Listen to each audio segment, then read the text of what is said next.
7월 6일 이날 정몽규 회장이 사임서를 냈습니다. 같은 날 기사 하나가 떴습니다. 파울루 벤투 감독이 차기 대표팀 감독직에 지원했다는 기사입니다. 근데 이 기사 지금은 사실일 수가 없습니다. 스타뉴스가 처음 단독으로 보도했습니다. 인사이트 같은 매체는 조금 다르게 썼습니다. 벤투 감독이 의사를 전달했다고요. 표현은 매체마다 달랐습니다. 근데 결국 같은 사건이었습니다. 정몽규 회장은 원래 7월 19일에 물러나겠다고 했습니다. 월드컵 폐막식 날이었습니다.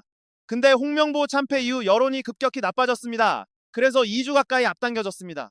7월 6일 오전 천안 코리아 풋볼파크 마지막 임원회의를 마쳤습니다. 그리고 사임서를 냈습니다. 13년 5개월 만에 퇴진이었습니다. 회장이 없으면 이사회를 열 수 없습니다. 대표팀 감독 선임은 원래 이런 구조입니다. 전력강화위원회가 후보를 추천합니다. 회장이 주재하는 이사회가 최종 승인합니다. 지금은 이 이사회 자체가 없습니다. 물론 직무대행이 승인하는 방법도 있긴 합니다. 근데 지금 전력강화위원회 이번 실패에 책임이 없지 않습니다. 이 위원회가 지금 차기 감독을 못 박아도 되는 걸까요? 이 의문이 남아 있습니다. 게다가 무리해서 밀어붙여도 소용없을 수 있습니다. 새 회장이 오면 그 결정을 뒤집을 수도 있으니까요. 그리고 정관상 감독은 공개 모집으로 뽑아야 합니다. 근데 아직 공모 공고 자체가 없습니다. 그러니까 지금 누가 지원했다는 말 자체가 성립할 수 없습니다.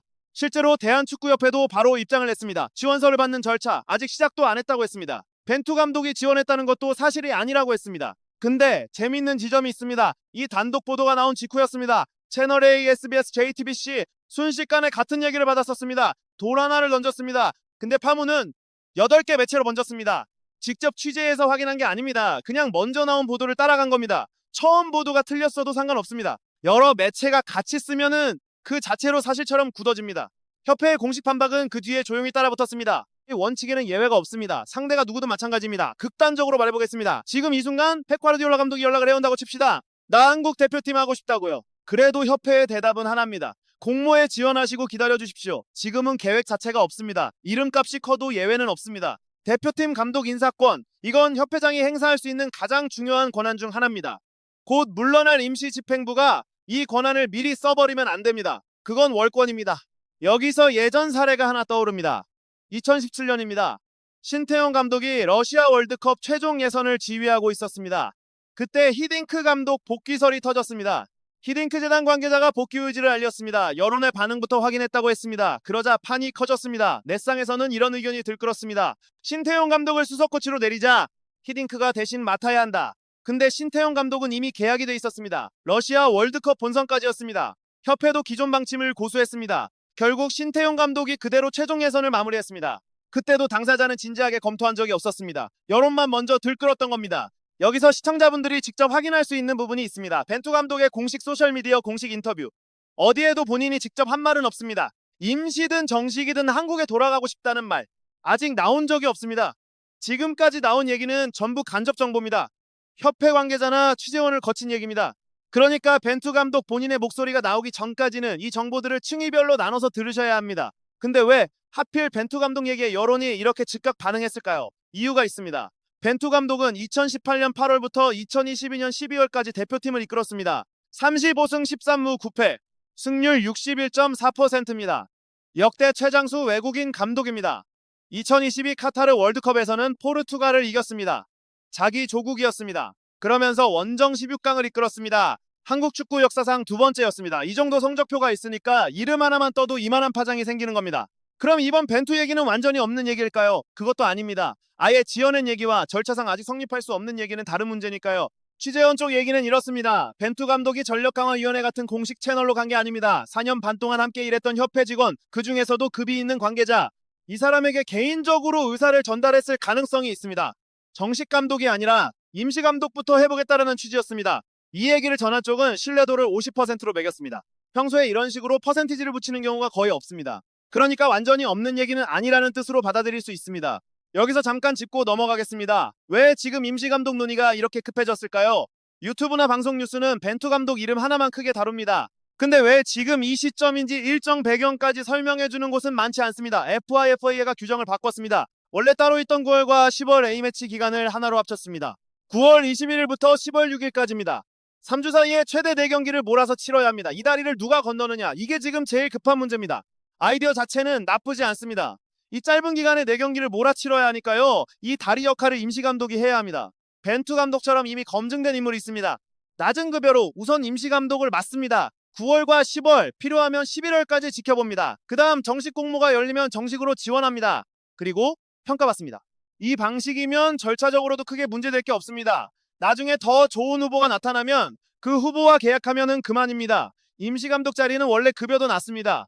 협회 입장에서도 부담이 크지 않은 카드입니다. 다만 변수가 있습니다. 벤투 감독의 코칭 스태프 지금 다 흩어져 있습니다. 카타르 월드컵 당시 수석 코치는 세르지우 코스타였습니다. 지금은 K리그 제주 SK 감독입니다. 벤투 감독이 가나전에서 퇴장당했을 때 이 사람이 대신 지휘했습니다. 포르투갈전 승리, 16강 진출, 다 이 사람이 이끌었습니다. 또 다른 핵심 스태프는 필리페 코엘류 코치입니다. 지난해 11월부터 루마니아 리그 크라이오바를 맡고 있습니다. 리그와 컵 동시 우승을 이끌었습니다. 루마니아 올해 감독상도 받았습니다. 완전히 자기 커리어를 새로 쓰고 있습니다. 그러니까 벤투 감독이 다시 와도 예전 사단을 그대로 데려오긴 어렵습니다.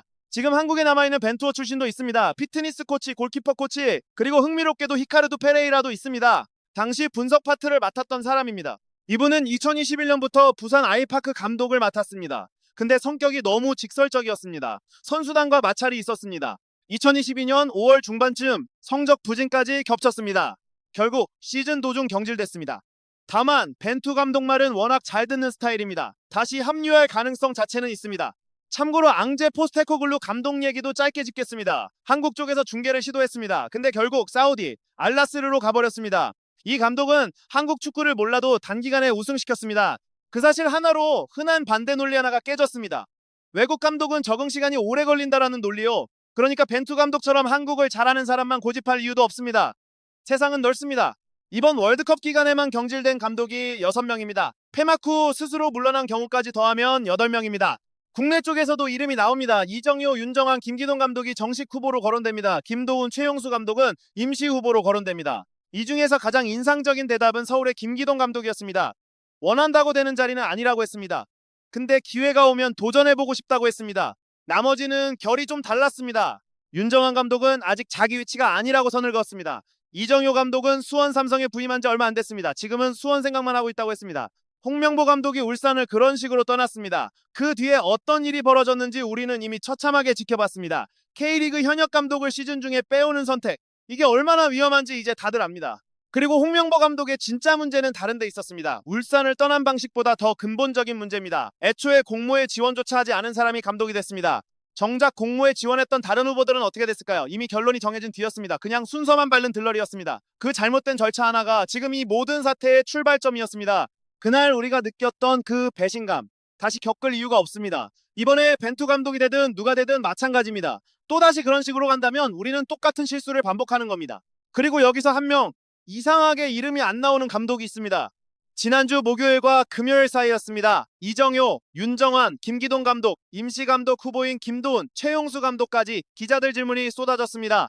근데 정작 강원FC의 정경호 감독한테는 같은 질문이 가지 않았습니다. 이 감독 지난해 부임했습니다. 강원을 K리그 1 파이널 A로 올려놨습니다. 아시아 축구연맹 챔피언스리그 엘리트 16강까지 이끌었습니다. 오는 8월 5일에는 맨체스터 시티와 맞붙는 팀 K리그의 코치로도 선임됐습니다. 실력으로 보면 충분히 이름이 나올 만합니다. 근데 하이라이트 뉴스만 보면 이런 후보는 아예 존재하지도 않는 사람처럼 보입니다. 후보군을 짤 때부터 이미 인지도 순으로 걸러지고 있다는 뜻입니다. 정몽규 체제는 갈수록 여론에 휩쓸렸습니다. 근데 정작 선택은 전문적이지 않았습니다. 이 패턴이 계속 반복돼 왔다는 지적이 나오는 이유입니다. 다음 집행부가 진짜로 증명해야 할 게 있습니다. 유명한 이름을 고르는 게 아닙니다. 더 나은 구조로 더 나은 선택을 하는 능력입니다. 그러지 못하면 결국 정몽규 체제와 다를 게 없어집니다. 그러니까 벤투 감독 지원설이 뜬 바로 그날 정몽규 회장이 실제로 사임서를 낸 겁니다. 이 타이밍 우연이 아닙니다. 회장이 사라진 집행부는 어떤 결정에도 명분이 없습니다. 임시 감독 선임 논의조차 지금은 애매해졌습니다. 왜냐하면 회장 선거가 예상보다 훨씬 빠르게 진행될 수도 있기 때문입니다. 그렇게 되면 지금 전력강화위원회가 추진하던 논의, 새 집행부가 들어서는 순간 다시 원점으로 돌아갈 수도 있습니다. 지난 영상에서 저희가 다뤘던 회장 선거 얘기 기억하실 겁니다. 60일 규정, 선거인단 확대 논의, 정몽규 체제와 가까웠던 인사들이 후보로 거론되는 상황까지요. 결국 지금 벤투 감독 임시선임 논의도 그 회장 선거라는 큰 틀 안에 완전히 묶여 있습니다. 감독 얘기가 아무리 무성해도 회장 자리가 정리되지 않으면 이 논의는 계속 붕 뜬 상태로 남습니다.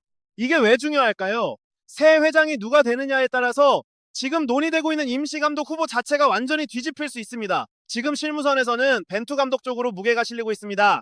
근데 새 회장이 다른 인물을 선호하면 이 논의는 그대로 폐기될 수 있습니다. 그러니까 지금 나오는 모든 감독 이름은 차기 회장이 정해지기 전까지는 전부 가정법으로 읽으셔야 합니다. 이 두 사례를 겹쳐서 보면 패턴이 하나 보입니다. 히딩크 복귀설 때도 이번 벤투 얘기도 시작은 항상 협회 바뀌었습니다. 여론이 먼저 들끓는 방식이었습니다.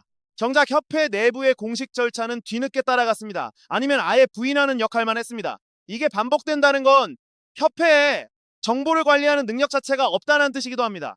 스케일을 한번 넓혀서 보겠습니다. 지금 이 벤투 감독 임시설 하나가 결정되는 방식, 이게 앞으로 나올 모든 감독 선임의 선례가 됩니다.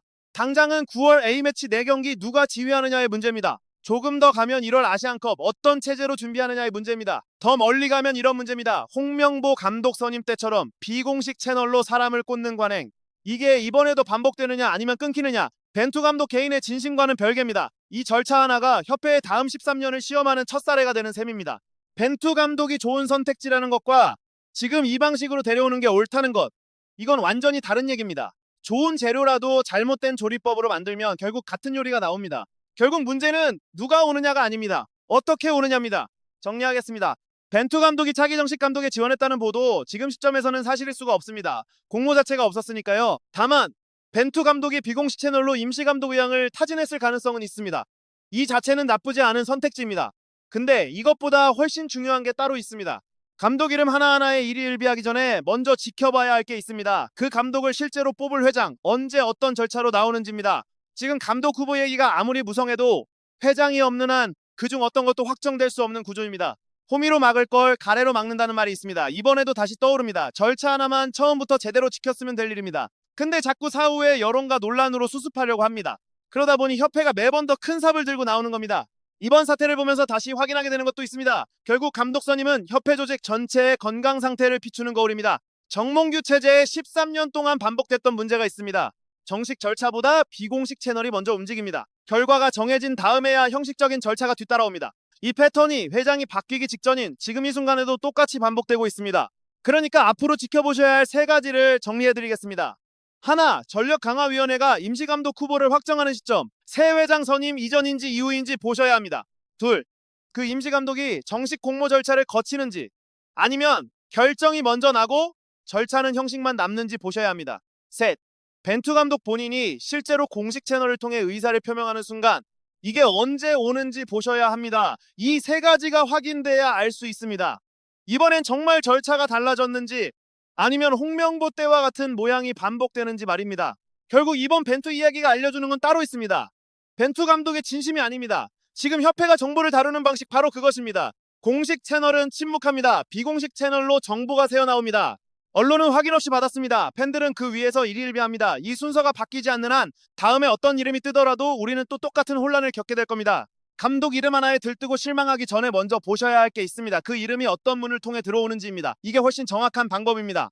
차기 회장 선거, 그리고 그 선거가 감독 선임에 어떻게 영향을 미치는지 이 흐름을 계속 추적하겠습니다. 놓치고 싶지 않으시면 구독 눌러주시고 다음 영상에서 뵙겠습니다.